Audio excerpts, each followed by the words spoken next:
Imagine, tu pries 5 fois par jour, tu jeûnes, tu donnes l'aumône, mais en secret, quand personne ne te voit, tu fais des choses qu'Allah déteste. Et là, une question te frappe comme un coup de poignard. Est-ce qu'Allah est vraiment satisfait de moi, ou est-ce qu'il me regarde et il est déçu? Si tu veux savoir la vérité qui change tout, reste jusqu'à la fin. Parce que ce que tu vas entendre va soit te briser, soit te sauver. Aujourd'hui, on va répondre à la question que tout musulman devrait se poser chaque jour. Comment savoir si Allah est satisfait de toi? Pas avec des suppositions, mais avec des signes concrets tirés du Coran, de la Sunna et des paroles percutantes du cheikh Omar Abdelkafi.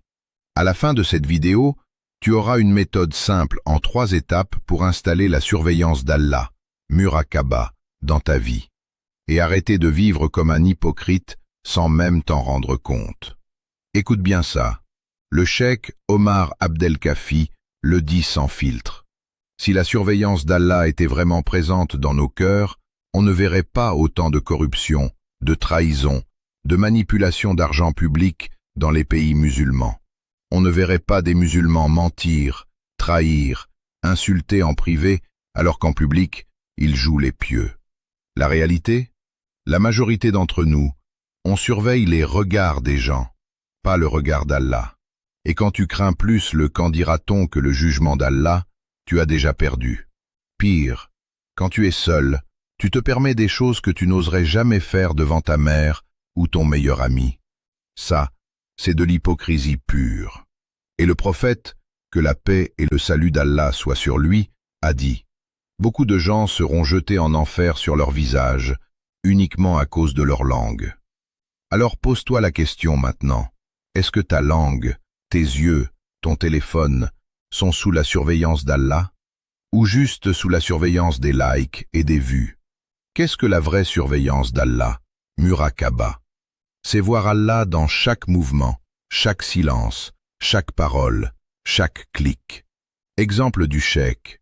Avant de parler, je m'arrête 2 secondes. Est-ce que cette phrase va être écrite comme Hasana ou comme Sayyi'a? Résultat, il a réduit ses paroles de 80%, parce qu'il a vu que la majorité étaient des péchés. Abu Bakr, radiyallahu an, tirait sa langue et disait: c'est elle qui m'a conduit à la destruction. Le prophète, sallallahu alayhi wa sallam, a averti: les langues enverront des gens en enfer. Autre exemple terrible, le prophète, que la paix et le salut d'Allah soient sur lui, lui-même a reçu un rappel d'Allah. Tu crains les gens alors qu'Allah est plus digne d'être craint. Coran 33-37. C'était à propos de Zayd ibn Haritha, le seul compagnon cité nommément dans le Coran. Même le messager, que la paix et le salut d'Allah, surveillait Allah plus que l'impact social. Et toi, quand tu parles mal de ton conjoint en privé, quand tu regardes haram sur ton téléphone en cachette, quand tu triches au travail parce que personne ne voit, est-ce que tu te souviens qu'Allah voit tout? Signe concret que la surveillance d'Allah commence à s'installer. Tu te tais plus que tu parles, tu crains les péchés de la langue. En solitude, égale même comportement qu'en public. Adieu, hypocrisie. Avant chaque action, tu te demandes: si le prophète, que la paix et le salut d'Allah soient sur lui, était là, je ferais ça. Les épreuves te font penser à Allah, au lieu de paniquer. Tu vois la douceur cachée. Tu désires Allah plus que n'importe quoi d'autre, pas juste avec la langue, mais avec le cœur. Alors comment installer ça pour de bon? 3 étapes ultra simples du cheikh et des salafs. Chaque matin, dis: Allah, fais de toi ma présence centrale aujourd'hui.